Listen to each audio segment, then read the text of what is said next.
So we've seen what Lamborghini and McLaren have to offer in the £200,000 price bracket. Let's see what Ferrari have. It's a 488 GTB.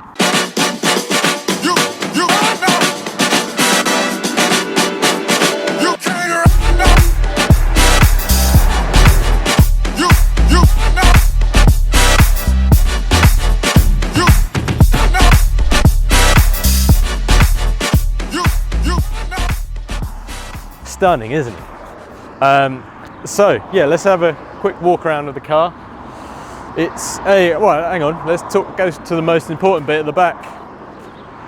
In there we have a 3.9 litre V8 twin turbocharged.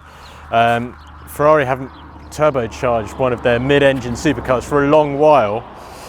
In fact, the last one they did was the F40, and we know how good that was. Obviously it replaces the 458 Italia. It uses a few different things from the Speciale, actually, the 458 Speciale. The steering rack and dampers are the same. This car generates 50% more downforce than the old car, which is pretty incredible. That's down to the new twin front splitter. It's got new underbody paneling. If you look at the back, this much deeper rear diffuser, which looks great as well. There is a £5,500 carbon option if you were that way inclined. Okay, let me take you inside through this kind of strange door handle, but that door handle is there for a reason. It diverts air up into the engine bay there. So inside, carbon fibre steering wheel with lights on the top, which is unbelievably cool. Apart from that, it's simple in there. Everything is directed towards the driver. All the buttons and switches are all on the steering wheel. Even the indicators, the lights, everything is all on the steering wheel. It feels like an F1 steering wheel. Really comfortable place to be. You know, the leather seats are comfy. It's a comfortable car to drive. Massive discs, carbon ceramics, obviously, and yeah, it's fantastic. So let's go and see what it's like on the open road. Let's go! Under the bonnet we have got 661 turbocharged horsepowers and nearly 600 foot-pounds of torque as well. So really, on paper, it is a direct rival for that McLaren 650S I drove, and also the Lamborghini Huracan that I drove. It just feels so different to both of them. I don't really know how to describe it. In a sort of Italian-y way, it's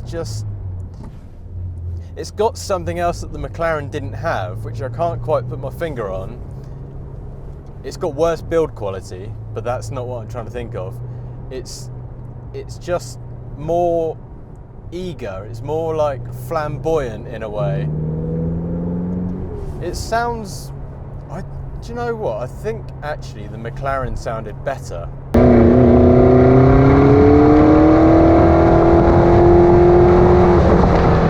In terms of noise, the Huracan just steals the show like 100 times over. You can't compete with a naturally aspirated V10 when you're messing about with turbochargers. It sounds good still, but you know, it sounds turbocharged and it sounds muffled. But you can't really complain about the noise too much. It's bloody fast, I'll give you that. That's the most, well, is it surprising? It's not surprising because you're in a £200,000 Ferrari, of course it's fast. But it's, the way it picks up speed is insane. Those turbochargers, it makes it a little scary, to be honest with you. On cold, slightly damp roads in January, that much power and torque going through the rear wheels, even in wet mode, it's still pretty twitchy. you can't really explore the power like you could in the Huracan. The Huracan, you can put it in race mode and plant your foot and it just grips and goes. This really doesn't. So when you're in a high gear and you accelerate, it sort of sounds like a hippo. You know when you hear like a hippo coming out of the water and it's like, it sort of sounds like that. It's a very odd noise. It's sort of like a hippo crossed with Darth Vader. It's really odd noise, but it's nice, but yeah, like I said, you can't beat a V10. 2 screens either side of the dial. You've got sort of turbo boost button over here, and you cycle through all sorts of things. It's all a bit confusing, to be honest. Even like the air conditioning system, there's too fiddly. There's loads and loads of buttons, which is not really very good. The McLaren was a lot better laid out. That was very, very simple as well. But it was easier to understand, and of course the Lamborghini was just an Audi interior. I feel like I'm being a bit negative about this car. I do really like it, but I just can't really put my finger on why I like it compared to the other two. The McLaren was as fast as this. It made a very slightly better noise. The Huracan, you could actually use the power. That was the difference in the Huracan. With the 4-wheel drive, you can actually use it.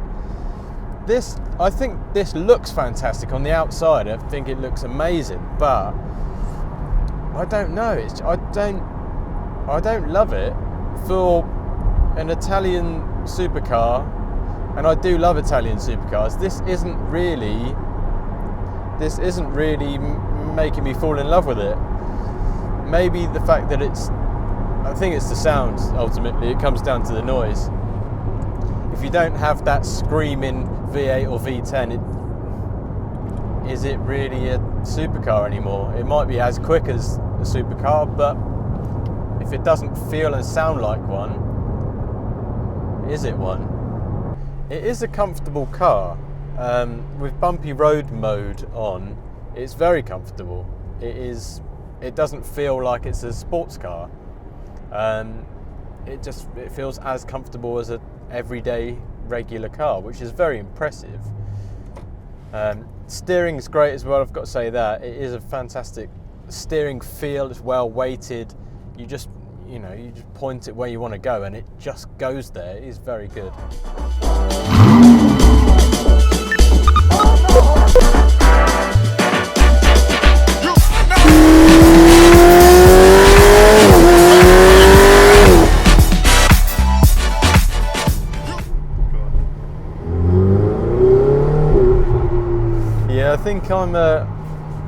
I think I'm changing my mind on this car. It's starting to grow on me.